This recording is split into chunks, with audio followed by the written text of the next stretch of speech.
En fait, il nous a été demandé à FreeStack de travailler sur un thème qui offre aux utilisateurs la possibilité de moduler leur consommation en vue de diminuer les dépenses énergétiques.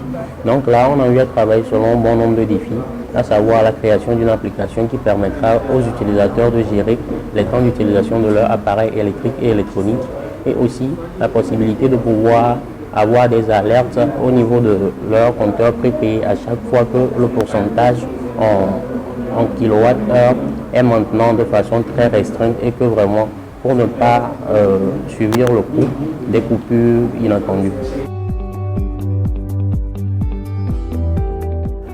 Comment les objets connectés et l'intelligence artificielle peuvent nous aider à gérer efficacement la consommation d'énergie? Pour ce faire, nous avons organisé ce hackathon au cours duquel les équipes en compétition devront trouver des solutions innovantes et présenter des maquettes fonctionnelles au jury. L'équipe gagnante bénéficiera d'un accompagnement de la FreeStack pour implémenter son projet.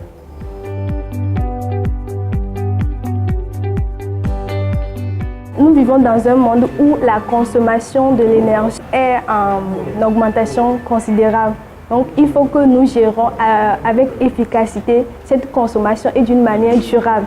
Donc quand nous avons entendu parler de la compétition organisée par FreeStack dont le thème est efficacité énergétique, nous nous sommes dit qu'il faut qu'on y participe et mettre en pratique nos connaissances pour pouvoir apporter une solution à ce défi auquel nous faisons tous face aujourd'hui.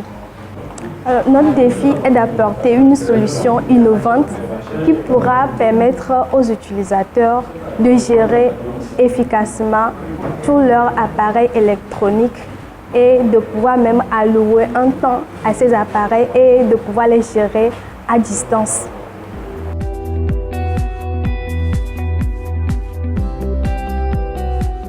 Ici, on consomme beaucoup les énergies et nous payons cher nos factures. Du coup, les défis qui nous ont été soumis, c'est de trouver des moyens.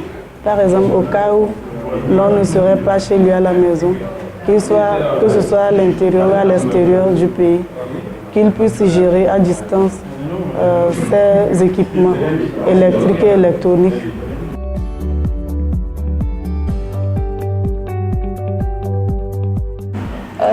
Nous pouvons dire que nous n'avons pas eu tellement de problèmes parce que l'équipe est constituée de professionnels qui sont dans le domaine de la technologie. Et puis, les difficultés que nous avons rencontrées, en fait, c'est la connexion Internet et puis le matériel nécessaire pour pouvoir mener à bien cette activité-là. Nous avons énuméré une maquette, un design d'application pouvant montrer, en fait, ce que nous voulons, en fait, faire.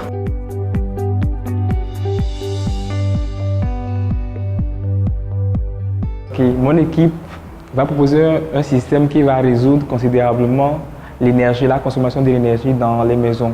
Donc notre système sera connecté via Bluetooth avec une application sur Android. Donc nous allons essayer d'allumer les lampes, les temporiser, savoir quand et où allumer les lampes pour que la consommation d'énergie soit vraiment abaissée.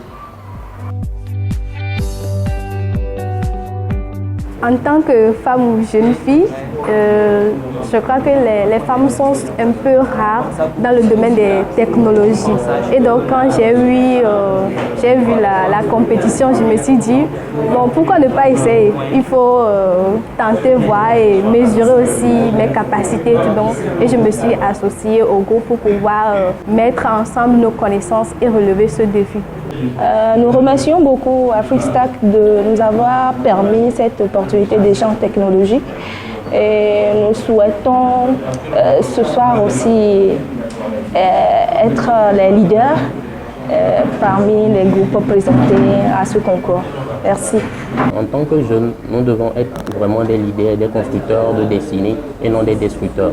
Parce que c'est un peuple développé qui donne naissance à une nation développée et l'inverse n'est pas vérifié. Et si tout le monde doit se concerter d'une manière à pouvoir chercher une solution, chercher un problème autant pour moi et résoudre ce problème par une approche de solution, je verrai que vraiment dans les années qui suivent, l'Afrique sera vraiment un continent à envier. Les projets en cours de développement au cours de ce hackathon nous émerveillent.